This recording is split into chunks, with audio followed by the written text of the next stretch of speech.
donate de Asociația Mihai Eminescu, dar și de Doina Bârcă, pentru că Doina Bârcă ne-a ajutat cu aceste CD-uri pentru toți cei care sunteți astăzi prezenți aici.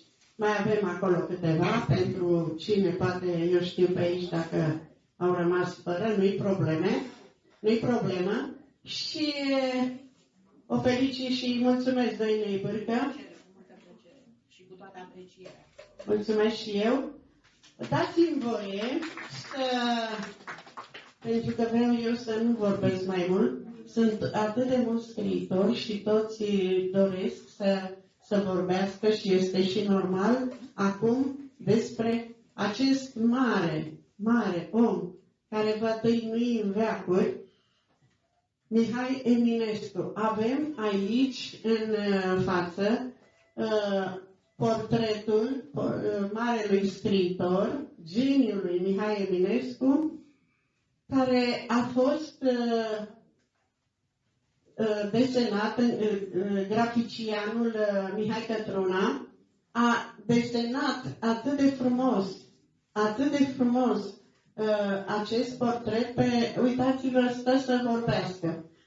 El este artist plastic, grafician, are și această editură, este fondatorul editurii Eminesciana, iar ieri, la Camera Deputaților, la Parlamentul României, a avut o expoziție extraordinar de frumoasă despre Eminescu.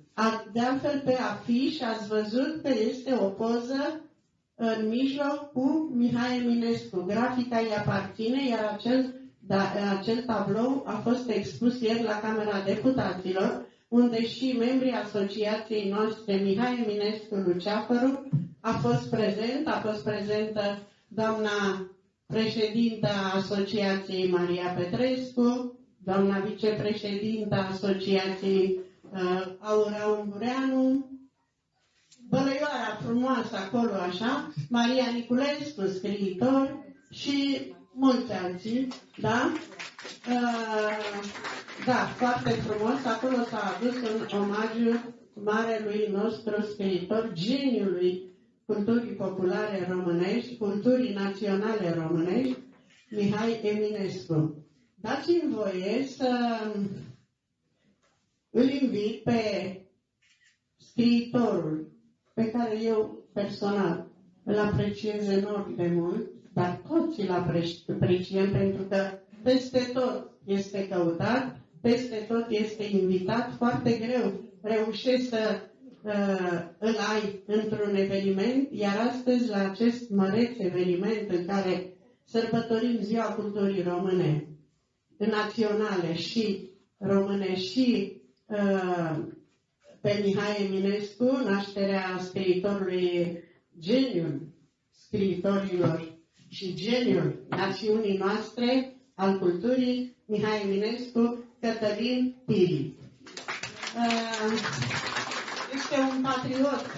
Este un patriot pe care și prin temperamentul prin care se exprimă verbal, nu numai în scris, te pătrunde. Întotdeauna l-am privit cu mare bucurie la fiecare eveniment pe care am reușit să îl am ca invitat. Alături mi-a făcut o mare surpriză, de aceea nu am vrut să vorbesc înainte. Mi-a făcut cea mai frumoasă surpriză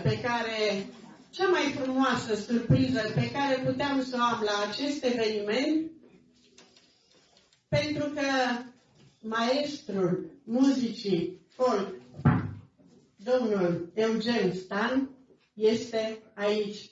Iubit, apreciat și vă închipuiți dumneavoastră cenacul flacăra, ce flacără a aprins în poporul nostru românesc.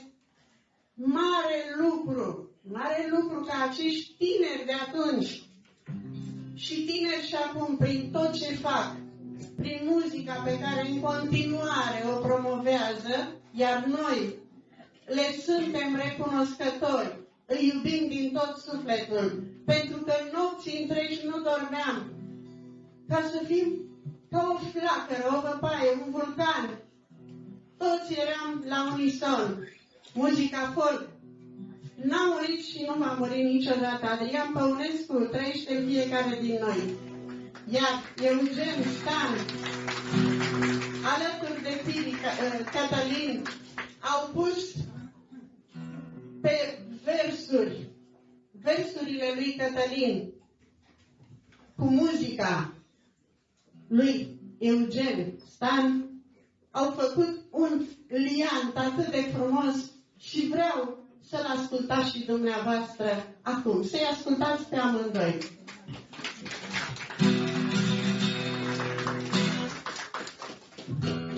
Bună ziua!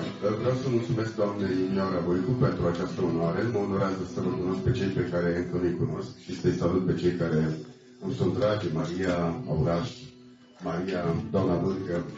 Sunt oameni pe care îi cunosc și sunt oameni minunați. Acest cadou din partea mea, adică maestrul Eugen Stan, este un cadou de fapt făcut marelui poet Adrian Păunescu, Mihai Eminescu. Stau și mă întreb câți ar fi fost atât de iubitori. Vă rog. Câți ar fi fost la fel de iubitor de Eminescu? Eminescu era un om ciudat, nu știu dacă știți biografia lui nepublicată chiar așa de oficial. Cât ar fi fost de iubit astăzi de noi? Ar fi bine să le iubim scriitorii în viață. Eu vreau să amintesc doar de faptul că a apărut la editura Contrast Universul Eminescu, expoziție de creație artistică, ediția a 17-a, și în această colecție se numără scriitori cum ar fi Dinu Săraru, Nicolae Rotaru, pe care și am acolo un rând pe care mi l-a solicitat maestrul Nicolae Rotaru, pe care îl salut, despre Mihai Eminescu. Și am spus așa: Doina Vițescu știe, o salut și pe ea. Când Dumnezeu s-a miluit cu facerea lumii, a zis să se nască Eminescu și în Sfânta Limbă Română s-a făcut lumină. Vreau să vă... Acum să-mi dai puțin repede. Am să spun două poezii și atât. Una este scrisoarea mea către Mihai Eminescu, pentru că această scrisoare a plăcut foarte mult celor patru maestri. Vorbesc de Dinu Săraru, Nicolae Rotaru, Dan Puric și alți oameni care mi-au citit acest poem. Dar o să încep cu Odă în metroare.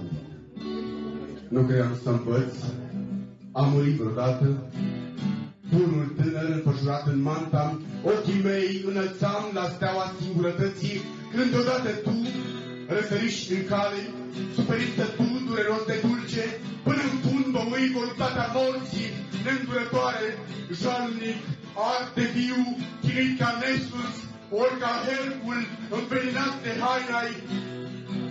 Pe-al meu propriu vis mă topesc în flăcări, pe-al meu propriu rug iscuit mă baet. Pot să mai reviu luminos din el, ca pasărea Phoenix piară, ochii tulburători din cale, ca să pot muri liniștit pe mine, mie, redăm Mihai Eminescu. Și mai am o poezie, cum vă spuneam, publicată deja, care a făcut onoarea unor mari expoziții. Scrisoarea lui Mihai Eminescu. O să mă ochelarii de citit.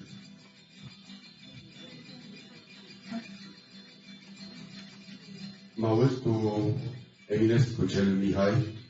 Eu sunt, nu te aud, dar te citesc și plâng, poete, hai, te întoarce, hai, că în nebunia ta nu nebunesc.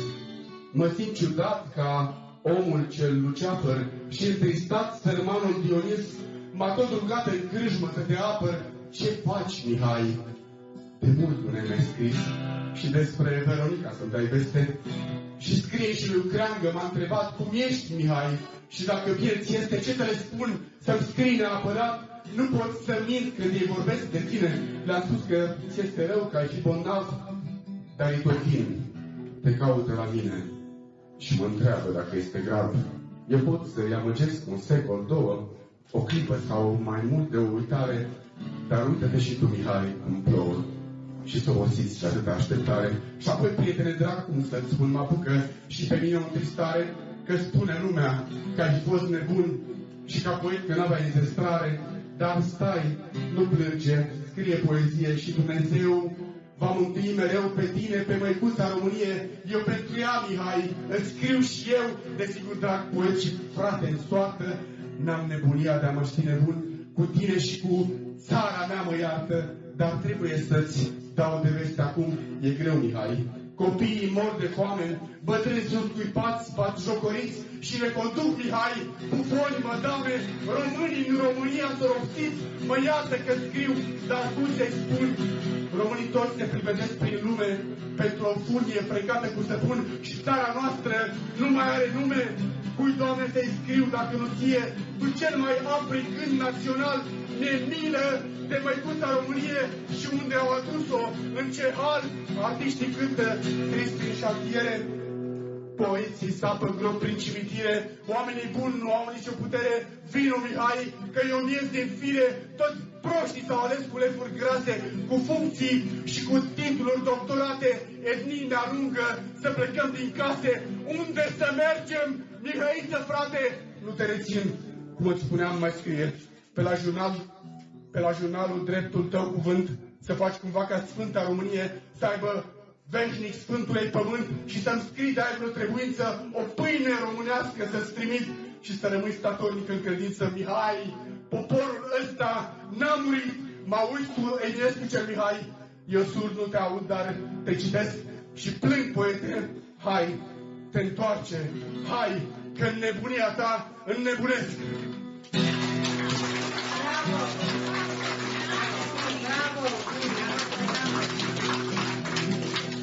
Acum vreau să îi dau cuvântul doamnei Mioara Voicu și să-l prezint încă o dată pe maestrul Eugen Stan, om care e un creator de muzică excepțională, avem foarte multe piese împreună, vom publica și un CD și este un membru important de la începuturi în cenacul Flacăra lui Adrian Păunescu și în cenacul condus de maestrul Lucian Abranescu, sărbările Scânteiei Tineretului. Eugen Stan.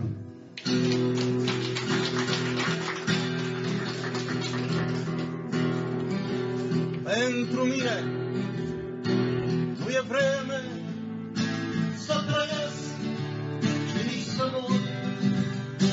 Totdeauna sunt probleme. Sunt un om al tuturor. Viața-i viață, moartea-i moarte și deodată ne trăim. Nu am carte, nu am parte, sunt un mare anonim. Un om simplu, un om simplu, un om simplu, mă socot. Un om simplu, un om simplu, sunt un om și atâta tot. Haideți să încercăm. Un om simplu, un om simplu, un om simplu, mă socot. Un om simplu, un om simplu, sunt un om și atâta tot.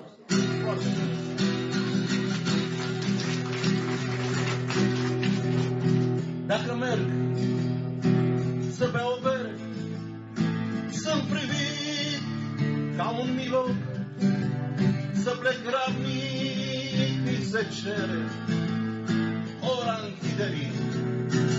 Vă rog și mă îmbăt câteodată, plâng în pumn și înjur pe hoți, cu colegii o fac lată.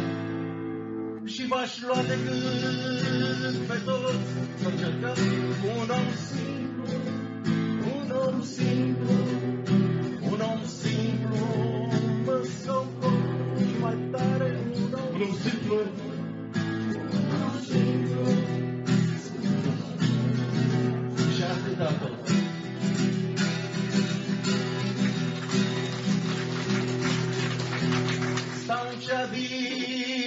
am casă a pământului sub cer. Totuși, viața mea e frumoasă, că dau tot și uit să cer. Un om singur, un om singur, un om singur, mă socor. Un om singur, un om singur, sunt un om și atâta tot. Minunat, aplauz,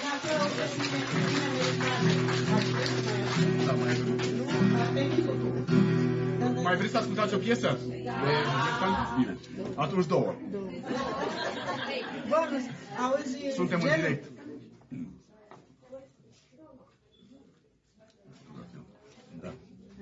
Da, mulțumesc. Asta este o piesă foarte nouă, un impact, avem foarte multe visualizări. Un impact extraordinar, se numește Fotografia. Este dedicată maestrilor de mine, maestrilor Dinu Stăraru, Nicolae Rotaru, Dan Puric și vă prezintă maestrul Eugen Stan.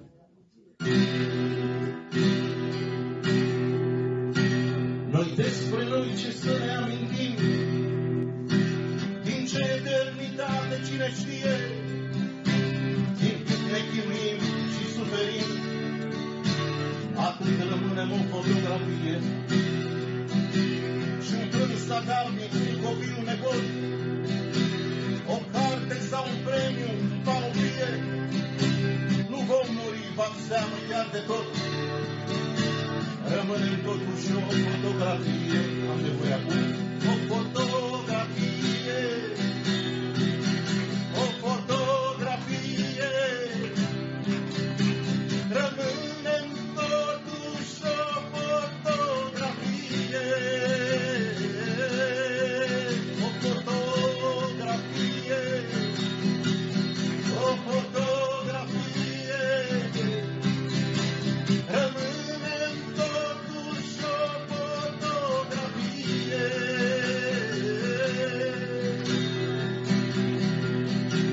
Și vin și amintirile, vai soartă, cu primii pași în urmă or să-mi fie. Mă dau în cărușei, am ciocolată, ajung bătrân într-o fotografie. Mă joc cu frații, mama me gătește, un timp ascult se nu va vrea să fie. Tata repară, sapa pregătește, o mormântare în fotografie. O fotografie. O fotografie. Rămânem totuși o fotografie. O fotografie. O fotografie.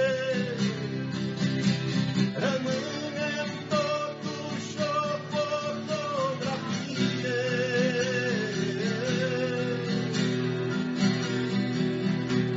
Am obosit de neputința mea, cât am greșit numai Divinul știe, dar dintre toate cel mai mult aș vrea să-mi cer iertare prin fotografie. Al negru vă voi saluta terestru și săvârșit într-un păcat o vie. Vreau doar pisica și un cal puiesc, să nu fiu singur în fotografie. O fotografie. O fotografie. Rămânem totuși o fotografie.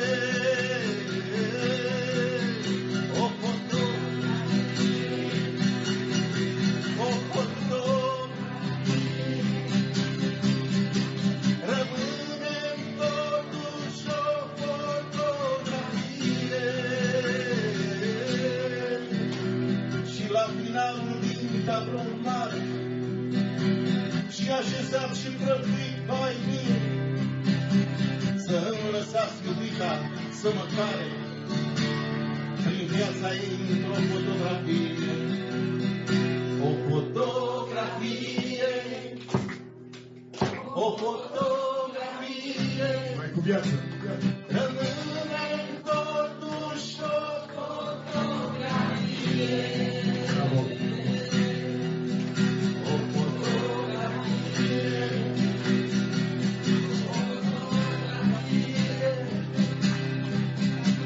rămâne totuși o fotografie.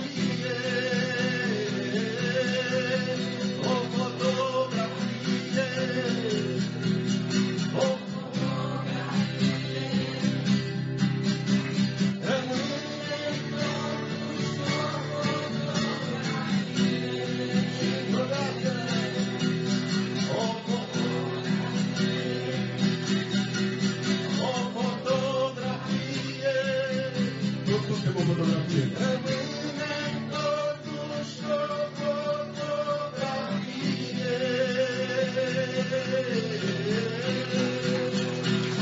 Vă rog să aplaudați toți pentru că terapia văzutului prin palme vă ajută foarte bine. Și pe dumneavoastră. Și pe dumneavoastră. Și acum să mai ascultăm o piesă și nu uitați, văzutul din palme înseamnă apreciere la adresa artiștilor, dar și terapie pentru fiecare. Muzica mai este Să ne iubim, să profităm. să ne iubim. Versurile aparțin lui Cătălin Pili, muzica Imogen.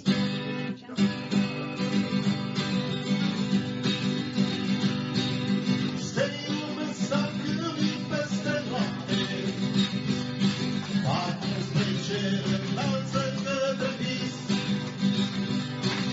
Vino iubitorul te ascultă în șoapte, să ne iubim acum cât mai e timp. Supernal, să iubim lumina, sărutări să cadă flota știi.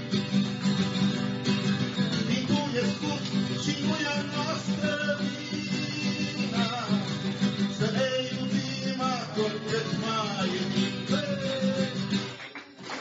Să ne iubim, să ne iubim, să ne iubim acum cât mai e timp. Hai la ce? Să ne iubim, să ne iubim, să ne iubim acum cât mai e timp. Așa e. În visul meu eu te iubesc pe tine și saltâmiara înflorit.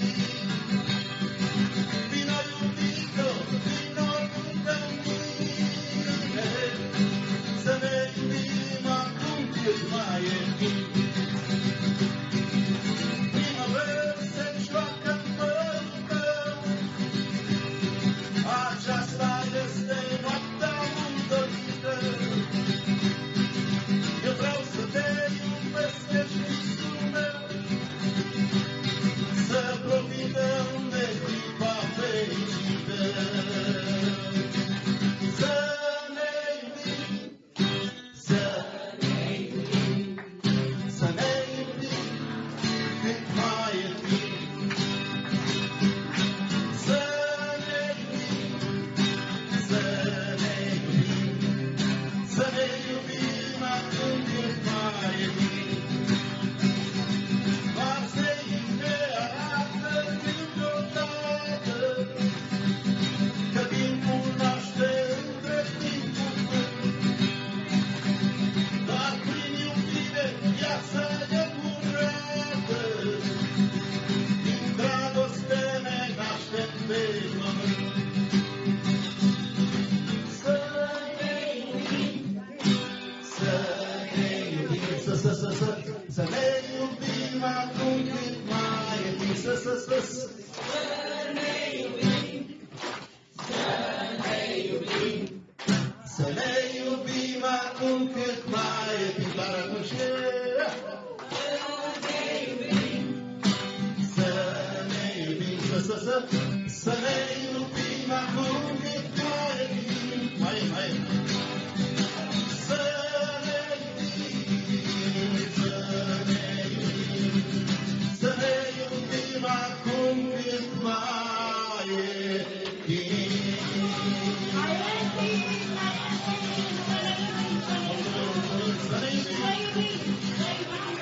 Băieți de Regentan, Cătălin Pili, vă mulțumesc, sunteți minunați. Aplauzele Trăiască noastre. Eminescu și poezia românească. Minunați, amândoi. Când spune Pili, o poezie tună în viața tuturor, dar mai ales tună să se trezească neamul românesc. Să se trezească neamul românesc, că prea multe am avut și avem de gust.